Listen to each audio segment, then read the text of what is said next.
की भक्ति करके अपनी जीवात्मा का कल्याण करा ले। यही इंसान का सबसे बड़ा मानव धर्म है। लेकिन आज इस कलिकाल में ये दुनिया की आवाम जनमानस इंद्रियों के भोग और वासनाओं में, शराबों और कबाबों में, मांस और मदिरा में सुख ढूंढने की कोशिश कर रही। ये चरित्र पतन जैसे कार्यों को अपना करके ये आवाम जनमानस कैसे सुखी हो सकती। पहले अपने चरित्र जैसे धन को इकट्ठा करो, क्योंकि चरित्र ही सब कुछ है। अरे चरित्र ही मानव धर्म की पूंजी है। ये दुनिया भर के रगड़े झगड़े, पिता पुत्र में लड़ाई, आदमी औरत में लड़ाई, घर परिवार में लड़ाई, समाज में लड़ाई, जातियों में लड़ाई, मुल्क में लड़ाई। हरे नारियों, ये इंसानों का काम नहीं है, ये हैवानों का काम है। इसलिए पहले आप इंसान बनो, चरित्रवान बनो, महात्माओं के समीप आओ। वे जो दया का प्रसाद दें उसे खुशी खुशी लेकर के अपने निज घर को जाओ, जहां न फिर जन्मना है और ना ही फिर मरना है। इसीलिए हमारे गुरु महाराज परम संत बाबा जय गुरुदेव जी महाराज ने आवाम जनमानस के बीच में ये आवाज लगाई है कि इंसानों, तुम अपने मानव धर्म के रास्ते पर वापस आ जाओ और इस मानव मंदिर में बैठ करके भगवान का सच्चा भजन करो, जिससे तुम्हारी ये जीवात्मा नरकों में जाने से बच जाए। अरे हम माने ना माने, लेकिन संत महात्मा त्रिकालदर्शी होते हैं, वे सब कुछ जानते हैं। अगर हम उनके वचनों को मान जाएंगे तो हम लोग बच जाएंगे, नहीं तो खाई और खंदक में जा करके गिर जाएंगे। इसीलिए अभी वक्त है उस मालिक से सच्ची प्रार्थना करने का, भगवान के सामने अपने गुनाहों की माफी मांगने का, धर्म मजहब के नाम पर लड़ने झगड़ने का नहीं, जात बिरादरी के नाम पर लड़ने झगड़ने का नहीं। अरे हमने बहुत लड़ लिया, बड़े बड़े झगड़े और फसादे की, बड़ी बड़ी नुक्ताचीनी की, सिवाय नफरत के हमको क्या मिला। अरे नफरत की ऐसी ज्वाला जली जिसमें घर जल गया, परिवार जल गया, समाज जल गई, जातियां जल गई, अब सारा देश जल उठा। इसीलिए सारी मानवता बहुत थक गई। अरे हर कोई ऐसी छांव चाहता है जहां उसे ठंडक मिले, शांति और सुकून मिले, और ये सब वहीं मिल सकते हैं जहां शांत के संदेश होते, सुकून के संदेश होते, मानव धर्म और मानव कर्म के संदेश होते। और ये संदेश केवल संत महात्मा फकीर देते हैं, जो समदर्शी होते हैं, जो समस्त जीवों के अंदर उस प्रभु के अंश को देखते हैं। ऐसे समदर्शी उन महात्माओं की खोज करो। ये मत देखना ये महात्मा के जाति के हैं, महात्मा किस बिरादरी के हैं। अरे जातियां कर्म के अनुसार बनाई गई, जन्म के अनुसार नहीं। मनुष्य की एक ही जाति है, वो है मानव जाति। और इसी मानव जामे में बैठ करके हमें उस मालिक की भक्ति करनी है। प्रेमी भाई बहनों, सुपच जाति के भंगी थे, रैदास जी महाराज जाति के हरजन थे, और मीराबाई जाति की छत्राणी थी। अगर वे सब उस मालिक को प्राप्त कर सकते हैं तो आप भी उस मालिक को प्राप्त कर सकते हो। लेकिन बगैर महात्माओं के, बगैर गुरु के कोई भी जीव इस संसार समुद्र से ना कोई पार हुआ, और ना ही कोई हो सकता। ये समुद्र ऐसा है जिसके ना इस किनारे का पता न उस किनारे का पता, कोई नहीं जान सकता ये दुनिया कब बनी, कितनी बार प्रलय और महाप्रलय हो गई। लेकिन इतना जरूर मालूम है कि जिस दिन से दुनिया बनी है हम लोग यहीं पर भटका खा रहे। अगर इधर से हवा चली, नैया हमारी उधर चली गई, और कहीं उधर से हवा चल गई, हमारी नैया डगमगाते हुए इधर चली गई। न जाने कितने युग और कल्प बीत गए, लेकिन हमारी जीवन की नैया आज तक इस भवसागर से किनारे नहीं लगी। इसलिए नर नारियों, सौभाग्य से वक्त का इतना बड़ा वरदान आपको मिला, ये मानव तन आपको मिल गया। न जाने किस महात्मा की दया हो गई, न जाने कौन से जन्म जन्मांतरों के शुभ हो गए जो आपको ये मनुष्य शरीर मिल गया। अरे मिली नरदेह या तुमको, बनाओ काज कुछ अपना और पचो मत या इस जग में, जानियो रैन का सुपना। प्रेमी भाई बहनों, जैसे रात में हम लोग स्वप्न देखते हैं, हालांकि उस समय पर हमें स्वप्न सच मालूम पड़ता है, असली प्रतीत मालूम होता है। लेकिन जब हम लोग सुबह उठते हैं, जब हमारी आंखें खुलती हैं, तब हमें होश आता है कि नहीं भाई, हम तो स्वप्न देख रहे थे, ये सब भ्रम है। ठीक उसी प्रकार से ये दुनिया भी 10-20-100 साल का स्वप्न है। अब आप कहोगे हम जाग रहे, परंतु प्रेमी भाई बहनों, ऐसा हरगिज नहीं है। जिस दिन मौत का वक्त आएगा, अरे हम लोग रोएंगे, हाय हाय करके चिल्लाएंगे कि हाय हमने सारी जिंदगी स्वप्न में गुजार दी। अरे जागने का समय तो अभी आया था, जो कुछ करना था अभी करना था। लेकिन प्रेमी भाई बहनों, अब पछताए होत क्या जब चिड़िया चुग गई खेत। अरे महात्मा प्रेम से जीवों को समझाते हैं कि भाई देह और गृह सब झूठा, भरम में काहे को खपना। ये घर बार हमारा अपना नहीं, अरे पराया देश है। ये सराय खाना है, ये मुसाफिर खाना है। ये शरीर भी तुम्हारा अपना नहीं, ये भी काल का पिंजरा है, किराए का मकान है, अरे पराया मकान है। किसी को 40-50 साल के लिए मिला तो किसी को 80-90-100 साल के लिए मिल गया। जितने जितने श्वास उस मालिक ने बख्शे हैं, उसे भुगतने के बाद में हमें शरीर को यहीं छोड़ जाना।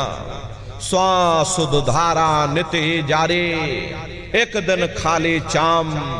प्रेमी भाई बहनों, एक तालाब पानी से चाहे कितना भी क्यों ना भरा हो, आप एक छोटी सी नाली काट कर खोल दीजिए, तालाब में छोटा सा छेद कर दीजिए, तो सारा पानी ही तालाब से बाहर निकल जाएगा।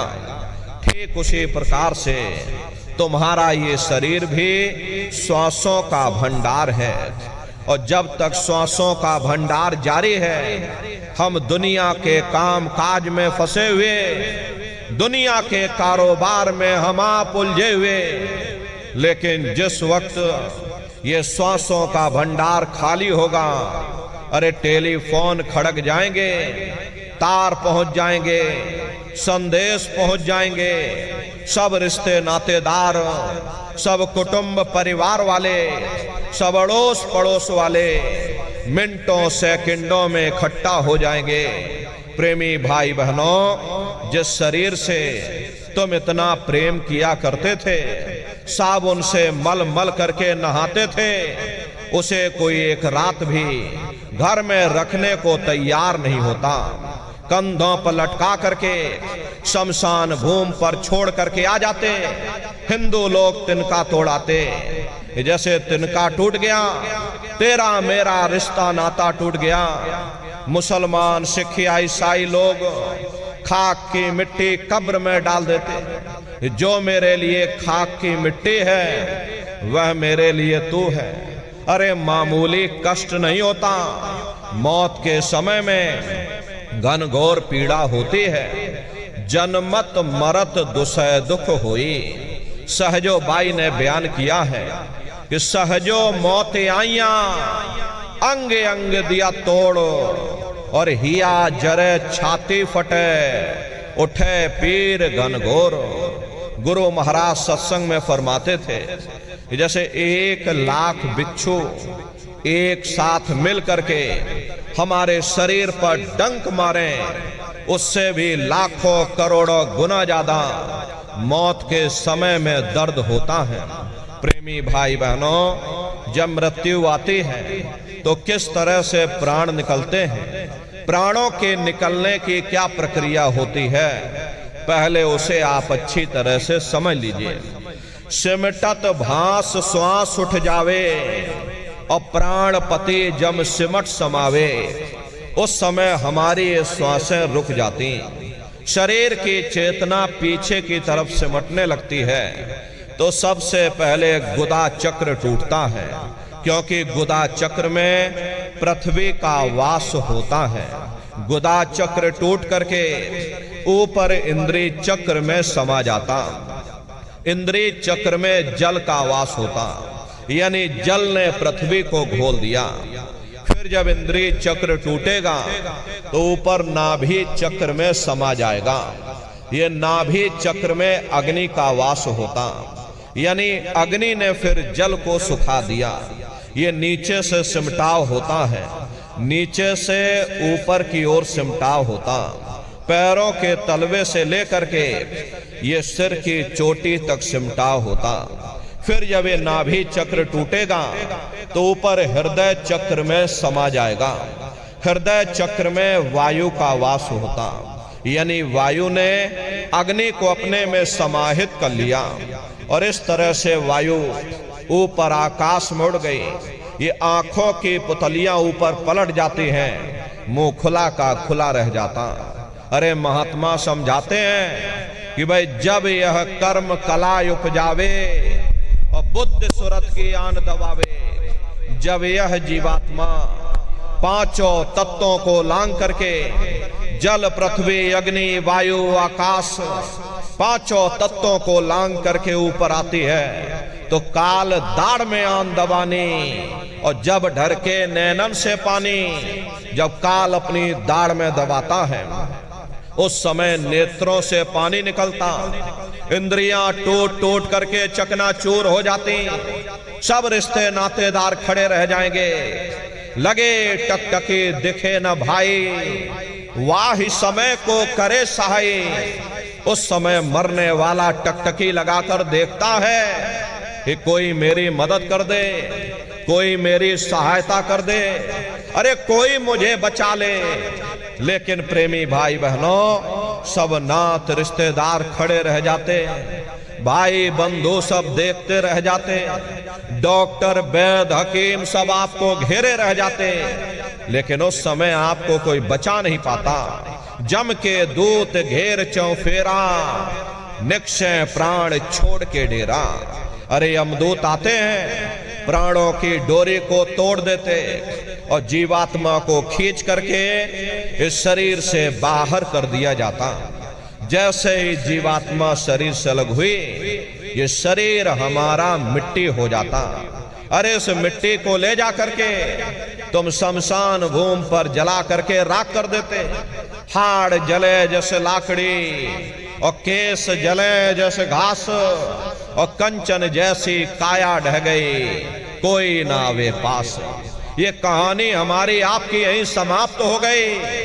ये जात बिरादरी के रगड़े झगड़े, ये नाम, ये रुतबा, ये शानो शौकत, ये पद और प्रतिष्ठा, ये प्रधानी और ये कलेक्टरी, ये सब तुम्हारी वहीं समाप्त हो गई।